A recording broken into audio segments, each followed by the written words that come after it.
കഴിഞ്ഞ ദിവസത്തെ വീഡിയോയിൽ ഞാൻ പറഞ്ഞില്ലേ ഇനി കല്യാണത്തിന്റെ വീഡിയോ കാണാന്ന്. ഇതാണ് കേട്ടോ അമ്പികക്കുട്ടിയുടെ കല്യാണത്തിന്റെ ദിവസത്തെ വീഡിയോ. അവള് മൈലാഞ്ചിട്ട് ബാക്കി വെച്ച് പോയ കുറച്ച് മൈലാഞ്ചി ഉണ്ടായിരുന്നേ, അത് വാരി ഞാൻ എന്റെ കയ്യിലും പൂശിയുണ്ട് കേട്ടാ. അപ്പൊ നമുക്ക് റെഡി ആയിട്ട് നമ്മുടെ അംബികയുടെ കല്യാണത്തിന് പോവാ അല്ലെ. ഞാൻ ഇന്നൊരു ബാന്തിനി സാരി ഉടുത്തിട്ടാണ് കേട്ടോ ആളുടെ കല്യാണത്തിന് പോണത്. എനിക്ക് ഈ സാരി ഉടുക്കാൻ ഭയങ്കര ഇഷ്ടാ. പക്ഷെ എന്തെങ്കിലും ഒക്കേഷൻ വരണ്ടേ സാരി ഉടുക്കാൻ പറ്റിയത്, ഏതെങ്കിലും അമ്പലത്തിൽ പോവേ അല്ലെങ്കിൽ എന്തെങ്കിലും കല്യാണമൊക്കെ വരണല്ലോ സാരി ഉടുക്കാൻ. അപ്പൊ കിട്ടണ ചാൻസ് ഞാൻ കളയാറില്ല. ഏത് കല്യാണം വന്നാലും അങ്ങനത്തെ എന്തെങ്കിലും ഫംഗ്ഷൻ വന്നാലും ഞാൻ സാരിയാണ് ഉടുക്കാറ്. എനിക്ക് ഭയങ്കര കംഫർട്ടാണ് സാരി, ഭയങ്കര ഇഷ്ടമാണ്. പിന്നെ നിങ്ങളും പറയാറുണ്ടല്ലോ ചേച്ചിക്ക് സാരി ഉടുക്കുമ്പോഴാട്ടാ കൂടുതൽ ഭംഗിന്ന്. അപ്പൊ പിന്നെ സാരിയാണ് ഇന്നത്തെ കോസ്റ്റ്യൂം. അതിന് ഞാൻ ഓവറായിട്ട് ഓർണമെന്റ്സ് ഒന്നും ഇട്ടിട്ടില്ല. ഒരു വലിയ കമ്മലിട്ടുണ്ട്, സാധാരണ ഡെയിലി ഞാൻ ഇടണ ഒരു മാലിട്ടുണ്ട്, പിന്നെ എന്റെ സ്ഥിരം വാച്ചും കിട്ടിയിട്ടുണ്ട് കേട്ടാ. ഈ സാരി ഒരു ബാന്തിനി സാരിയാണ്. ഇത് ഞാൻ എടുത്തിരിക്കുന്നത് മാതങ്കി സാരീസ് എന്ന് പറഞ്ഞിട്ടുള്ള ഇൻസ്റ്റാഗ്രാം പേജിൽ നിന്നാണ് കേട്ടോ. അപ്പൊ സംശയമുള്ളവർക്ക് അതിൽ കയറി നോക്കാം. ഞാൻ മാതങ്കി സാരീസിൽ നിന്ന് രണ്ടാമത് എടുക്കണ സാരിയാണ് കേട്ടോ ഇത്. സൂപ്പർ സാരികളാണ് അവരുടെ കയ്യിലുള്ളത് കേട്ടാ.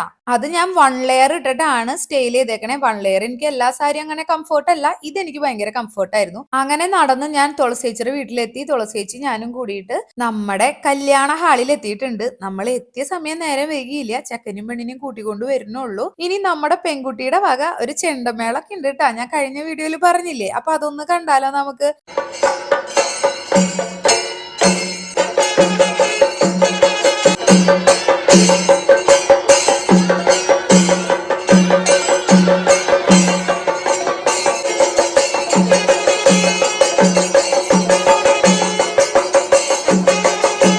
വേദിയിൽ ചെണ്ട കൊട്ടണമെന്ന് അവളുടെ ഒരു ആഗ്രഹമായിരുന്നു. അത് അവള് ചെയ്തതിൽ എനിക്കും ഒരു അഭിമാനം തോന്നുന്നുണ്ട് കേട്ടാ. എല്ലാവർക്കും ഇഷ്ടമായി. എല്ലാവരും വീഡിയോ എടുക്കാൻ അത് കാണാനും വട്ടം കൂടി നിൽക്കായിരുന്നു. അങ്ങനെ ദാ ചടങ്ങുകളൊക്കെ ഏകദേശം തീരാറായിട്ടുണ്ട്. ഇനി നമുക്കേ സ്റ്റേജിലൊക്കെ കയറി കുറച്ച് ഫോട്ടോയൊക്കെ എടുത്ത് അവളെ നന്നായിട്ടൊന്ന് വിഷ് ചെയ്തിട്ട് ഒരു അടിപൊളി പായസമൊക്കെ കൂട്ടിയിട്ട് അങ്ങോട്ട് ഒരു പിടി അങ്ങോട്ട് പിടിച്ചാലോ.